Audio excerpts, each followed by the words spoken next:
ahead, Coach. Well, it wasn't our night. We didn't play well. But every time you don't play well, there's a reason. We really struggled guarding a tremendous player who can hurt you so many different ways in their point forward. So we didn't play great defense. We didn't get out in the break enough, but we had a tremendous will to win with 7 minutes to go. And to show you how much confidence I have in this freshman, is that putting him in a crucial situation, he made all big shots. Very talented young man. He's weak. He's a non-defender, but he's going to be a star someday. Unfortunately, right now, he's just a terrific freshman. Walt didn't play particularly well either, but I've seen him do this so many times. When it's about winning, he takes over every game. Every game. Very, very big time talent. Questions for the guys? Coach, when you're down 10 points and you go into the game, what do you think, and what did Coach Pitino say, and then how did you feel about the shots you made? I just wanted to come in, be aggressive, and he was just trying to get stops together. That's all we talked about, the defense, and you focus on that mostly.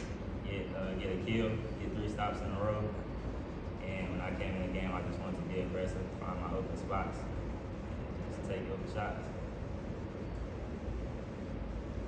Walter, what do you think when it's getting down the stretch? You had a couple of drives. Nelly made a couple of points to give you a lead. What are you thinking as you're getting the last couple of minutes? Just to keep it going. We fought our way all the way back into the game. I believe basketball is a game of runs. So when they went on their run in my mind, I'm trying to get in everybody's mind. It's just they run right now. We got to get a couple stops string together and just get back in the game, take the lead.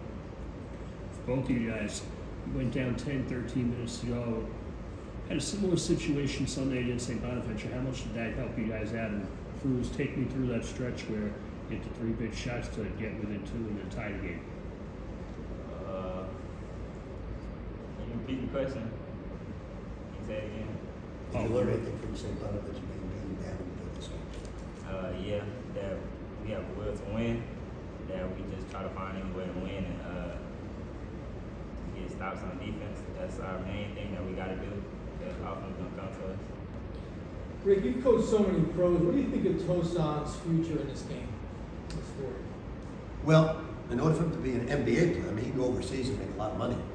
He's got to get, is he a senior? Yeah. He's got to get stronger.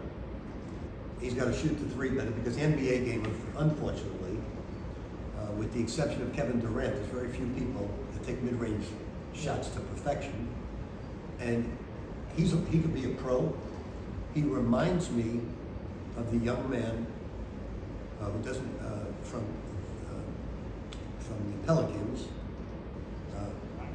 No, not Zion. The guy skinny. Oh, Brandon Ingram? Yeah, Brandon Ingram. A lot, but Ingram can shoot it. Right. So if he continues to work on his jump shot, without question, he has a future. And what do you think of him as a college player right now? Oh, he's a great college player, but he makes all those guys around him better because they're going to get great shots. Because when he backs you in off the switch against the guard, DJ is a very good player. Walt's a very good player. He just backed him in. The center moves behind the backboard. If you go to double, lights out 3. Now we did a good job with the 3 tonight. Not necessarily in terms of percentage, but at the end they didn't make the 3s because we defended it well. What do you think of the setup here? I'm sure you've probably been here for recruiting purposes before. I've never been here. Oh, no? Okay. What do you think of the game being held here? I think it's great for a team like Princeton, who is like us. They have good talent. We have good talent. I love playing the Ivy Leagues because we are a team we are a school that has gone from a commuter school to becoming a university with over 2,000 people living on campus, and then we bought Concordia with Columbia Presbyterian's money, and now we're going to have health science, we've got more athletic. So we are growing, and when you play Ivy League schools, it raises your stature academically because that's what they're shooting for academically, to be a great, powerful academic school. And they're doing a fabulous job of that. Seamus Carey is doing it. His mindset is to take this place, not only in basketball, but to a new level academically. So this matchup was bigger than basketball team then? So far we're going to play Harvard on the road last year. We played Yale, we played Columbia in the scrimmage, we played Penn in the opening season. So it raises your stature when you play an Ivy League school. And we're trying to get to where they are somewhat in a lot of different majors academically. And, you may not get there with Princeton, but you strive to be great. Rick, sorry, Rich talked the other day about how he came to your basketball camp when he was a kid and he had a t-shirt from the Rick Pitino basketball camp. How many guys do you come across who have done Unfortunately, that? too many. And it's really, really making me feel old when players I recruited say, hey, we know all about you because my dad went to your basketball camp. So I wish they would stop saying that, but he's a tremendous coach. I like when a coach takes advantage, it's like a EuroLeague coach. They take advantage of every defensive mismatch. And he did that all night to us, all night. He's a terrific coach, terrific. Rick, you go down 10, 13 minutes to go. It was almost like the Bonaventure game on Sunday where you faced a second half deficit. You mentioned the will to win with these guys. How much has this group grown over the first month and a half? Well, I don't think in any timeout, all I told them when we were down 10 is, look, when you get this lead, do not give up the three and do not celebrate, because you're going to get the lead. Do not celebrate, do not give up the three, do not give up second shots. They believe it, I believe it. It's not motivational speak, we believe we're going to come back. From a confidence standpoint, how much has that grown in these games? How much is what? Their confidence grown since the season started. Confidence? Well, look, we thought Princeton and Penn and Yale would be 1, 2, or 3 in the Ivy, so we wanted to play it. We knew New Mexico was going to be great because my son called for the game. He never called me before. So we made this schedule so these guys can be challenged, and then we're going to go out there and we may face, if we win, a Utah State team that's undefeated. So we made this schedule. I think it's a great one. We played St. Louis at home. We've played Penn. We went to Hofstra and lost. We went out to Las Vegas at 2 in the morning, played Santa Clara. So it's a very tough schedule. And I think our guys learned another lesson because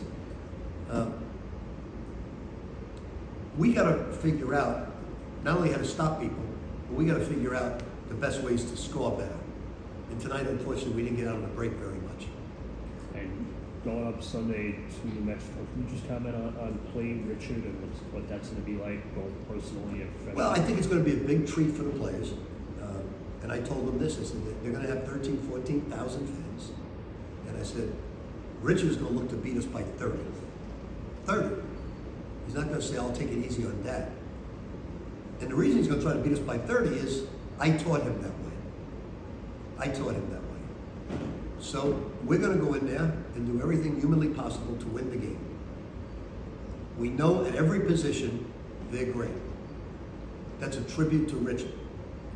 You know, with Richard, we have tonight Ricky Johns.